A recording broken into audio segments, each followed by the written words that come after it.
The Gina and Maddie Podcast. Perfect time to get along to our paradise and watch our Central Coast Mariners taking on the Newcastle Jets in a doubleheader. You can get your tickets at ccmariners.com.au. And somebody that you're going to be seeing, Gina, on Saturday is Sarah Rowe. You know, I like to think, what can't she do sports-wise? She came from the Collingwood in the AFLW, now playing for our Mariners. Good morning, Sarah. Morning, how are you? Thanks for having me on. Thanks for taking the time out, because you have to train in a minute, don't you? Yeah, literally a minute. So I'm just outside training at the moment, just about to head in and get ready for tomorrow. Are you excited? Are all the girls excited? Yeah, we can't wait to be back at our home ground. I think it always means a lot to play at your home stadium and also play before the men. So we're excited, and it comes into a really important time of the season now. So we're all just dialing in and getting focused for tomorrow. And what does training look like, Sarah, the day before you play? Because I can't imagine the coach is going to be like making you run 50 laps around the oval. Like, is it still quite a full-on session, or are you guys more relaxed? That, you know, getting the ice baths and all that ready? It's a short, sharp session. You still do probably 3 or 4 kilometres of running, which isn't too much, and then a lot of step plays, fine-tuning, but the intensity is high, but the volume is low. So it's probably about an hour long, and then we do some video analysis, and then we're ready to go. I mean, you say that 3 or 4 Ks isn't a lot, but Gina and I looked at each other and Oh, my like, God. Sarah, I love your accent. Where are you from? I'm from Ireland, the west of Ireland, County Mayo. So I've been out here 7 years now. So I'm half Australian at this point, but yeah, all the way from Ireland. Oh, I love that. oh, yeah, we're claiming you as our yeah, own now. We're definitely claiming you. And so I'm a coastie now. You are a real coastie. There's such rivalry between you guys and Newcastle. How much does it help you playing them on your home ground with the crowd yelling for you guys? Yeah, I think it's a massive advantage, and it always is. It's just the comfortability and knowing, you know, what the pitch is like and how you prepare and all those small things that really matter to players. So I think it's a massive advantage. Awesome. What about before you go out on the pitch? Because, you know, we've spoken to quite a few sports stars and players before, and some people don't have a routine. Some do. Some it's got to wear the same socks every time. Sometimes it's you've got to, you know, touch something in the change room before you go out. I knew one player that also always had to touch the white line on the pitch every time they came out. Have you got anything like that, or you're like, nah, I just go with the flow?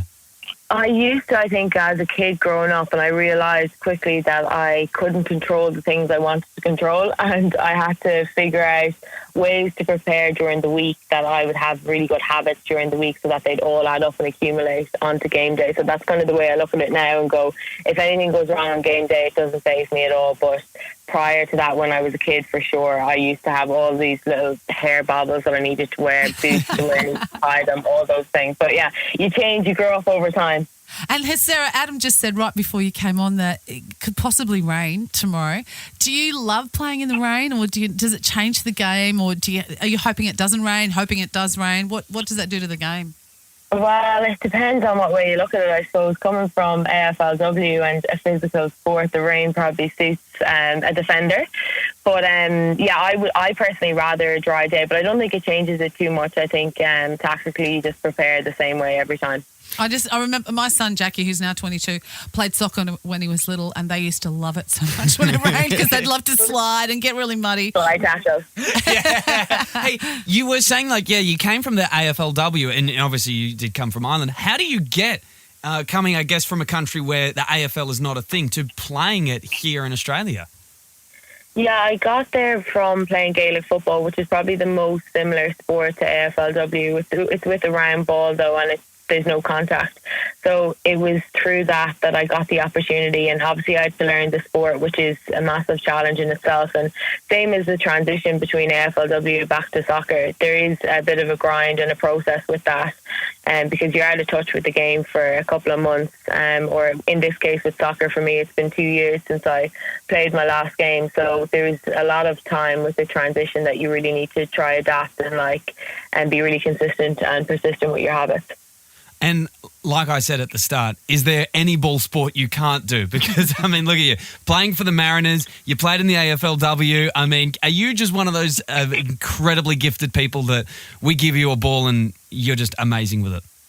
Not at all. I think I'm extremely hard worker is the way I'd look at it. I think I'm very stubborn in my ways, and if I want to try do something, I'll keep going until I get there. And I know that with effort and persistent effort, no matter what you do, you'll always get there if you keep going. So I think, the last couple of weeks, if I was to look at the journey, like the first few weeks, I'm absolutely terrible with the soccer ball at my feet, and it takes a bit of time to go. Like, I have to do a lot of work with Emily, a lot of extras to get yourself up to standard. But my stubbornness probably is what allows me to play 3 sports.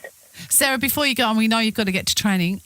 Really quickly, bit of advice for any little girl who's in the car or at home listening and wants to be a soccer player like you when she grows up. What do you tell them? I think we all have our own individual talents, and for me it's always march to the beat of your own drum, and there'll be something you can bring to a team environment that no one else can. Aww. What a bloody inspiration you are. Chatting with Sarah Rowe from the Central Coast Mariners. The double-header is tomorrow at our Paradise. You can get your tickets at ccmariners.com.au. But hey, Sarah, we're about to play Battle of the Sexes, and whoever wins is getting money can't buy pitch-side seats. So they're going to get to see you like right up close on the pitch. Does that sometimes scare you when you see people that close? You think, oh no, I can't kick the ball near them. Not at all. I look forward to it. Oh, we cannot wait to send a Coastie family along to see you pitch side. It's going to be amazing. Sarah, I know you guys are going to have a great game over the weekend. We will see you there. Thanks so much for hanging out. Thanks a million. Thanks for having me. The Gina and Maddie Podcast. For more great comedy shows like this, head to novapodcast.com.au.